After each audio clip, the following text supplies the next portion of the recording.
maths right, single would have still left him a finish. As it is, it leaves him 1-2-8, which is a frustrating finish to leave in many ways. Yeah, I'd much rather have 1-2-9 or 1-2-7. Don't do yourself any favours really by getting the treble, because you need another one to get a shot at double. But now it's 60 bull. Oh, beautiful 60. And a beautiful bullseye. 128. Woohoo! Boy, was that really pretty. And I want it to go all the way, but Ratajski doesn't, that's for sure. Well, he's got better as the game's gone on, hasn't it? The standard has improved. Hughes went, then Ratajski came back at him. And he comes downstairs. I wasn't sure where to go there for a second. 36. He's not the kind of person to go for that 180 to leave something silly. This is a big shot. 80. Oh boy, Ratajski will love this spot because he could leave either 16s or 8s. It's going to be 16s. Match starts. 54. And again, he's gone through the entire game without hitting the double 16. Just don't give him a shot at double 8, Jamie. 2 4s. 14. And he was very quick on that third dart. It's almost like he had a hot dart in his hand. He couldn't wait to get rid of it because it was burning his fingers. 16. Well, he might be putting the darts away now, because double 8 once more for Krzysztof Ratajski. And he pins it pretty much dead centre. And the Polish Eagle, despite a sluggish start. Looks like this one's got the white flag next to it. Cross has got minimum 6 darts from this position to hold once again. When he did so last time, he did in 6 visits. This shot is for a 5-visit leg. 58. But doesn't need the 5-visit leg, 15 darts thrown. Don't have to wait too long to see who the winner of this plays either. Our next match, 100. Bergh van Dijvenbode takes on Daryll Lebanowskis to play the winner of this one. So keep an eye on that one. That'll be some tie as well. Sounds a bit like a podcast, doesn't it? Dirk and Darius.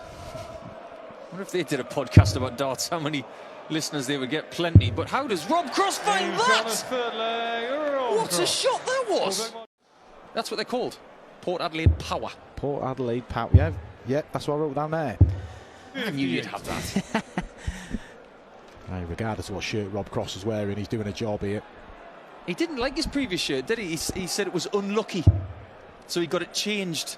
Well, quite frankly, Rob's been proved right. That's great. Really good thinking from 265. The right shot, and he's looking to mimic Martin Schindler from yesterday, who found that 1-3-2 against another Dutchman in Jermaine Watermina. It is for the match. Yeah, it'd be a great way to wrap up and to cap off a real fine performance from Rob Cross. Even no pressure on this 1-3-2. I know Clearmaker's plenty of room. He's like, gotta go for it. You're 5-2 up, Rob. Unlucky.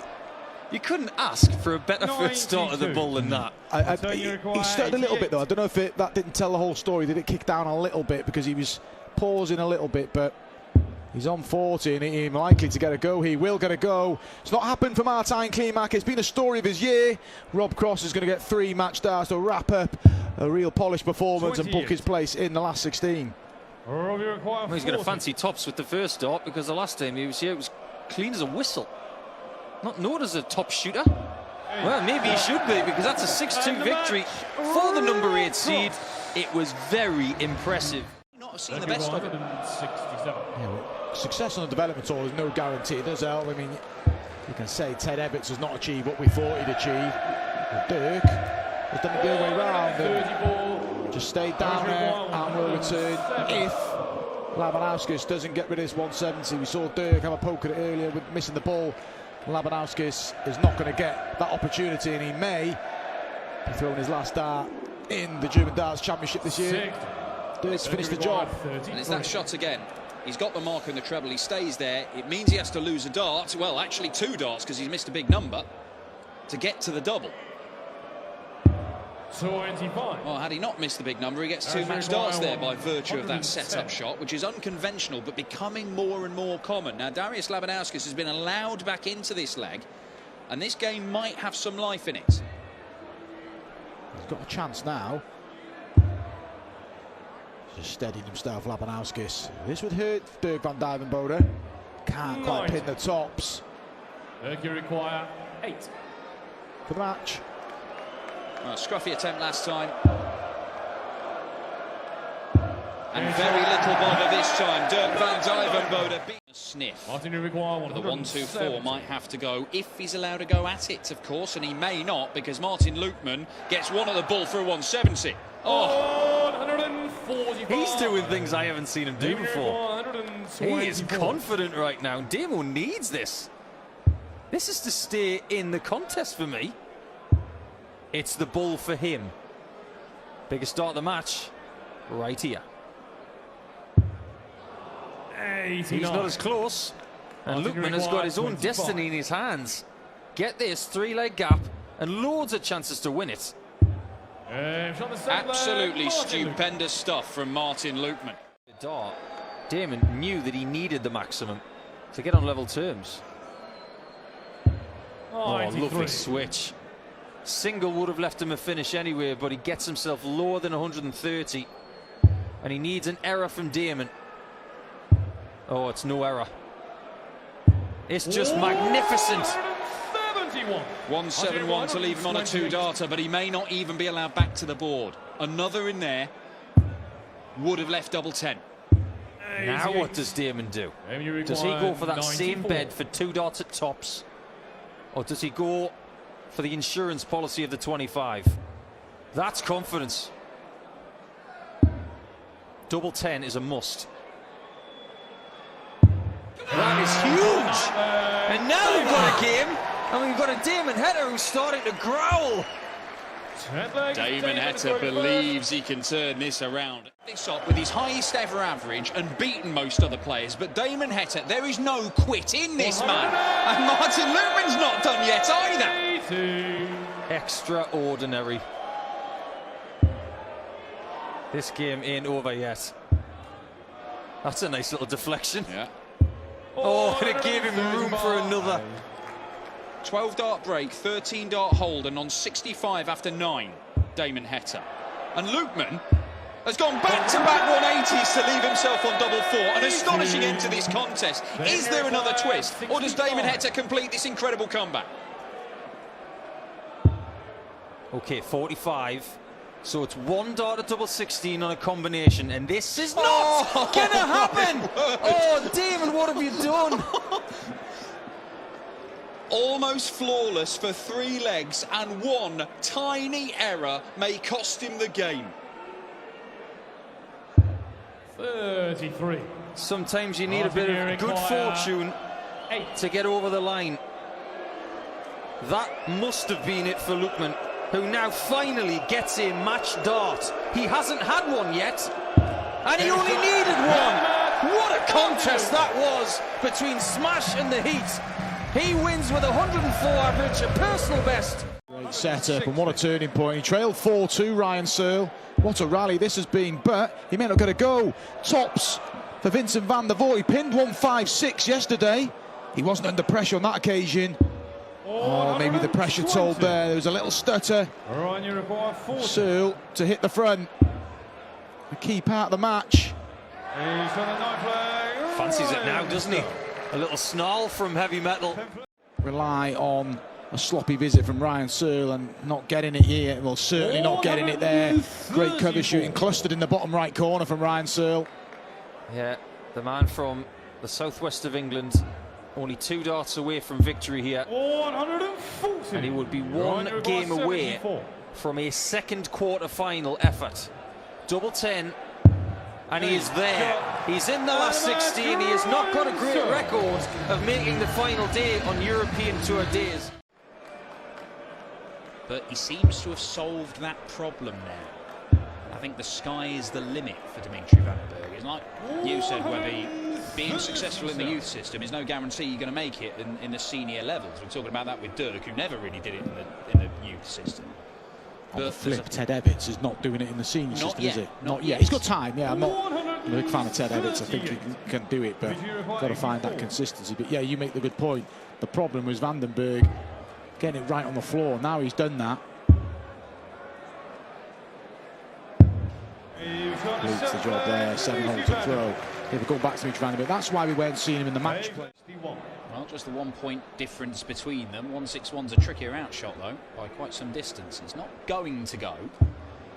And whereas Suits had a chance at the 160 to really stop what has been the key moment of the game, Dimitri van den Bergh will have a chance at the 160 to stop the game entirely, and that is a real nightmare for Suits. Well, even that last dart, Dan, you stay in the 20, at least you're on 116, and it's a treble single combination.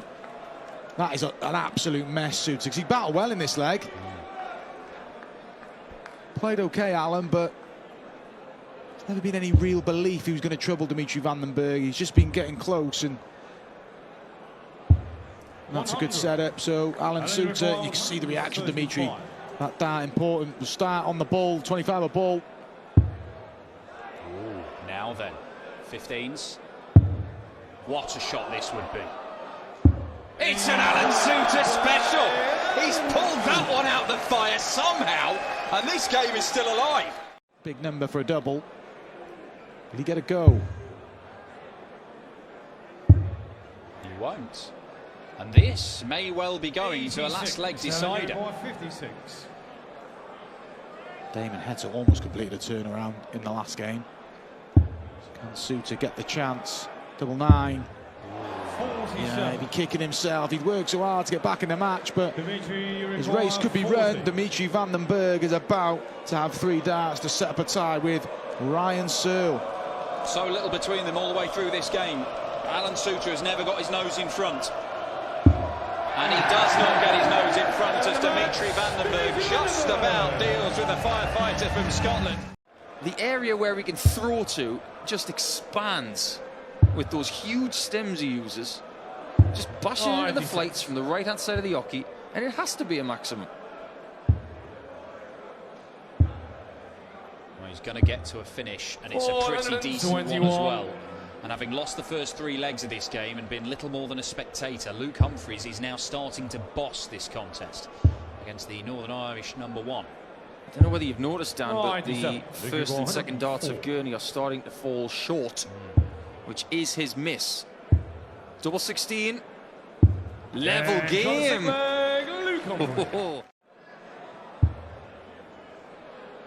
This one's going to be very small.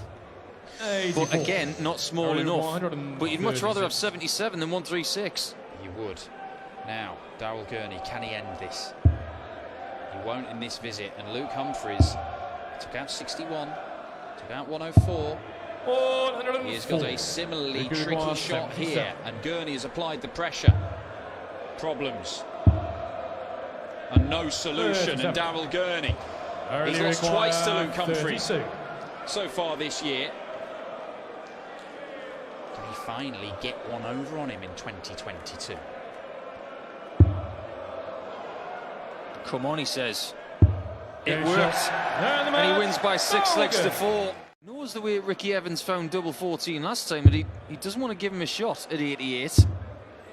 88 has been a good number to Joe Cullen in his career. He won his first European Tour event on this number. 18 for the bull, or double 7, and he narrowly misses for the lead for a breaker throw as well. 8. Good effort from Ricky. A sigh of relief for Cullen as the first time we've gone beyond 15 darts in the match.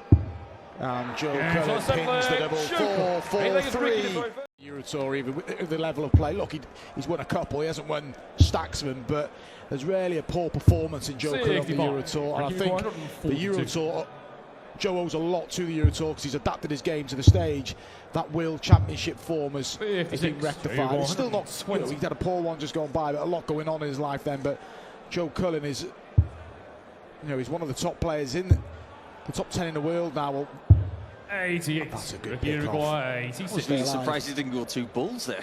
Almost in the top 10 in the world, I should say. 18 for 1 bullseye. And that could be that, because the 5th seed has been very strong here. Every facet of his game looking very good. Double 16, and he's into Sunday where he belongs.